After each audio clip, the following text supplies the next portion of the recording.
Hello, नमस्कार नमस्कार दोस्तों। मैं आज आप लोगों को कक्षा 11 का रसायन विज्ञान का न्यूमेरिकल करवाने की कोशिश करता हूं। देखते हैं कितने न्यूमेरिकल आज हो पाते हैं, क्योंकि आज बहुत लेट हो गया है।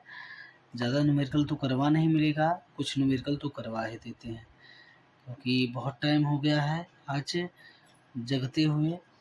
तो देखिए, पहला न्यूमेरिकल है एक 0.44 ग्राम। कितना दिया है? 0.44 ग्राम। कितना दिया है? 0.44 ग्राम हाइड्रोकार्बन का ऑक्सीजन के साथ पूर्ण दहन करने पर, ऑक्सीजन के साथ पूर्ण दहन करने पर 1.8 ग्राम जल तथा इतना ग्राम कार्बन डाइऑक्साइड बनता है। अगर जो हम हाइड्रोकार्बन को, कोई ऐसा हाइड्रोकार्बन है उसको अगर जो हम दहन कर रहे हैं तो कितना, क्या नाम है, 1.8 ग्राम जल बन रहा है और 88 ग्राम क्या कार्बन डाइऑक्साइड बनता है।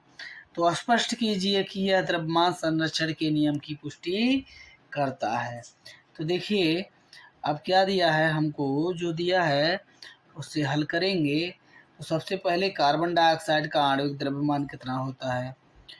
CO2 का मोलर द्रव्यमान क्या होगा? द्रव्यमान।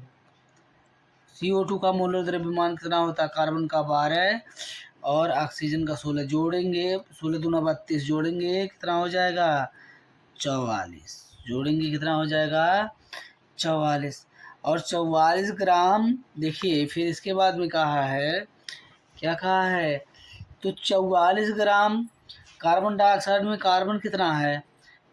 तो देखिए 44 ग्राम, ठीक है, 44 ग्राम जो है दिया है CO2 में। 44 ग्राम CO2 में, देखिए 44 ग्राम दिया है, 44 ग्राम CO2 क्या दिया है?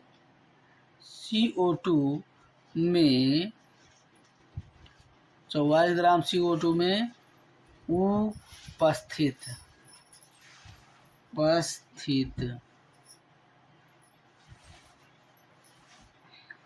उपस्थित क्या है? कार्बन निकालेंगे तो कितना होगा? 12 ग्राम है। 44 ग्राम कार्बन में उपस्थित, 44 ग्राम कार्बन डाइऑक्साइड में 12 ग्राम जो है कौन उपस्थित है?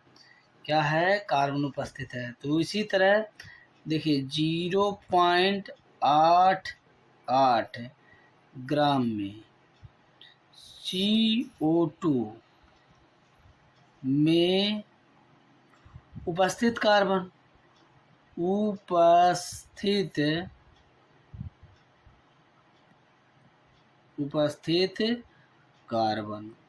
तो कितना हो जाएगा? देखिए, हल करेंगे। उपस्थित कार्बन ये 12 बटे कार्बन डाइऑक्साइड का मोलर द्रव्यमान, कार्बन के बारे में पूछ रहे हैं, और गुणे 0.88, ये आपका आ जाएगा उत्तर 0.24 ग्राम। अब देखिए, जब हमारा 44 ग्राम में 12 ग्राम कार्बन था तो 88 ग्राम में 0.24 ग्राम तो होगा भैया। फिर इसी तरह जल के लिए निकाल लेंगे। जल का आणविक द्रव्यमान क्या होता है? जल का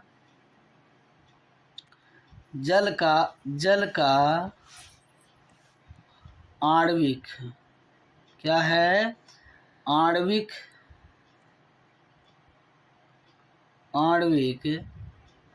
द्रव्यमान, ठीक, द्रव्यमान।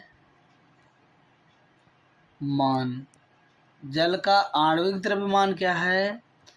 18 ग्राम जो दिया है। तो 18 ग्राम H2O में 18 ग्राम H2O में 18 ग्राम H2O में उपस्थित हाइड्रोजन उपस्थित कौन? हाइड्रोजन। तो हाइड्रोजन के बारे में पूछेंगे तो क्या ग्राम होगा? तो दुइया होगा ना, क्योंकि यहाँ 2 H2 है, इसका एक है होता है परमाणु द्रव्यमान, और 16 ग्राम कौन होगा? ऑक्सीजन तो होगा। तो इसी तरह 1.8 ग्राम H2O में ठीक है उपस्थित कौन? उपस्थित हाइड्रोजन। तो कितना हो जाएगा? तो ये ऑलरेडी है मोलर द्रव्यमान H2O का 18 गुणे 1.8, तो ये काटेंगे और पीटेंगे तो आंसर आ जाएगा 0.2 ग्राम। यानी कि 1.8 ग्राम में कितना है ये हाइड्रोजन उपस्थित है? कितना हाइड्रोजन उपस्थित है? 0.2 ग्राम। कितना है? 0.2 ग्राम। तो दहन के पश्चात कार्बन तथा हाइड्रोजन का द्रव्यमान कितना आया? दहन के पश्चात कार्बन, देखिए दहन के पश्चात कार्बन और हाइड्रोजन का द्रव्यमान, कार्बन का कितना निकला था? कार्बन का 0.24, और ये कितना निकला? दोनों को जोड़ लेंगे दहन के पश्चात कार्बन, ये देखो लिख दिए हैं, जल्दी में पूरा लिखना है। दहन के पश्चात ठीक है कार्बन तथा हाइड्रोजन का द्रव्यमान, कार्बन तथा हाइड्रोजन का द्रव्यमान तो कितना हो जाएगा? दहन के पश्चात कितना मिला था? 0.24, और हाइड्रोजन कितना मिला है? 0.2। यानी कि इन दोनों को जब जोड़ेंगे तो 0 पॉइंट कितना आ जाएगा? 44। अब देखिए जो पहले हमें क्वेश्चन में दिया था कि 0.44 ग्राम हाइड्रोकार्बन को ठीक है पूर्ण दहन करने पर इतना 1.8 ग्राम क्या मिल रहे हैं? जल, और 0.88 ग्राम कार्बन डाइऑक्साइड बनता है। तो ये देखिए जो पहले जो द्रव्यमान दिया था उतना द्रव्यमान अब भी है, यह आ गया है। इसका मतलब यह है यह द्रव्यमान संरक्षण के नियम की पुष्टि करता है। द्रव्यमान नष्ट नहीं हुआ है, द्रव्यमान नष्ट नहीं हुआ है। एक क्वेश्चन और है, वह जो है आप लोगों को करवा देते हैं। चलिए देखिए क्या दिया है? सल्फर तथा ऑक्सीजन, सल्फर तथा ऑक्सीजन परस्पर संयोग करके 2 यौगिक बनाते हैं। सल्फर और ऑक्सीजन संयोग करके क्या बनाते हैं? 2 यौगिक बनाते हैं। एक में सल्फर 50% तथा दूसरे में सल्फर क्या नाम है? 40%। तो एक में सल्फर क्या है? 50%। तो देखिए पहले वाले को ले लेंगे, प्रथम यौगिक क्या ले लेते हैं? प्रथम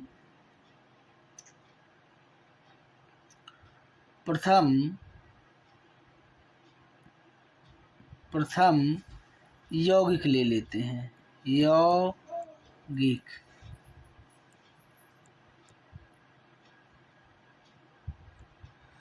प्रथम यौगिक ले लेते हैं। प्रथम यौगिक में हमें देखिए सल्फर कितना दिया है? सल्फर की ठीक है द्रव्यमान, क्या? द्रव्यमान प्रतिशतता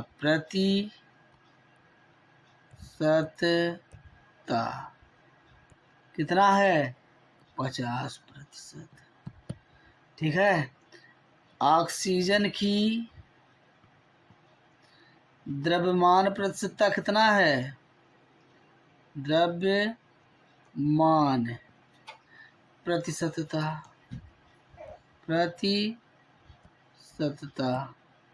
उसका भी उतना होगा, क्योंकि जब सल्फर और ऑक्सीजन से मिलकर बन रहे हैं तो उसका भी क्या होगा 50%। इसका भी कितना आएगा 50% आ जाएगा। कितना 50% आ जाएगा। तो देखिए इसका भी क्या प्रतिशत आ गया 50% आ गया। ठीक है दोस्तों, देखिए पहले यौगिक में सल्फर भी 50% और ऑक्सीजन भी 50%। तो सल्फर का प्रतिशत, सल्फर कितना आया 50% और ऑक्सीजन कितना आया, यह भी 50% आ गया। पहले यौगिक में दोनों 50 हो गए। अब देखिए द्वितीयक यौगिक में, द्वितीयक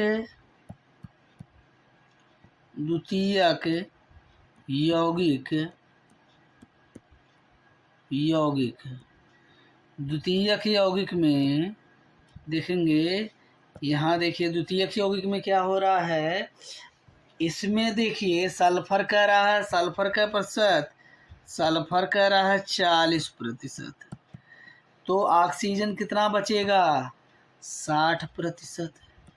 ऑक्सीजन कितना होगा 60%। तो सल्फर का, ठीक है, इसका मतलब देखिए क्या हो रहा है, ऑक्सीजन 60%, 40 ग्राम सल्फर संयोग करती है। ठीक है, तो करता है, देखिए करेंगे क्या कह रहा है 40%। तो सिद्ध कीजिए कि गुणित अनुपात के नियम की पुष्टि करता है। तो पहले में देखिए, पहले में दोनों का अनुपात कितना था, कहाँ गया मिनट को ना, देखिए तो देखिए आपको गुणित अनुपात के नियम की पुष्टि करना है। तो देखिए 1 ग्राम सल्फर संयोग करेगी, कब बनेगा, जब 1.5 ग्राम क्या होगा ऑक्सीजन। 1 ग्राम सल्फर संयोग करेगा, 1 ग्राम सल्फर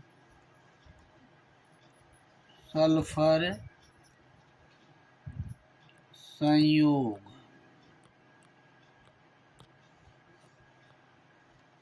करेगा।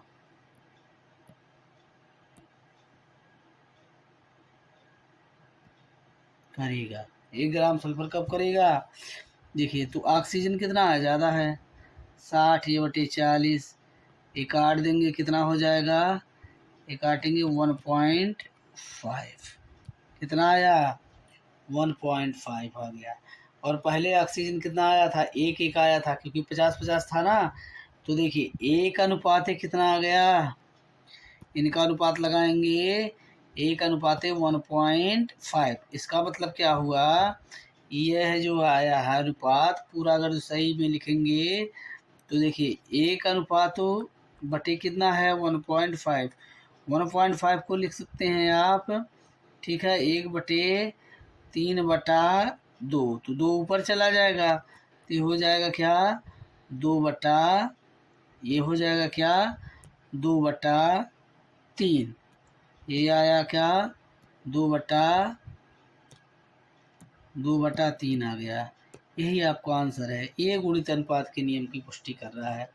ठीक है, ये गुणित अनुपात के नियम की पुष्टि कर रहा है, गुणित अनुपात के नियम की पुष्टि करता है। अभी आज के लिए भाई हम आपको इतना ही रखेंगे। तो ठीक है, अभी ये ठीक है, ये 2 क्वेश्चन करवा दिए, फिर आगे आप लोगों को करवाते रहेंगे।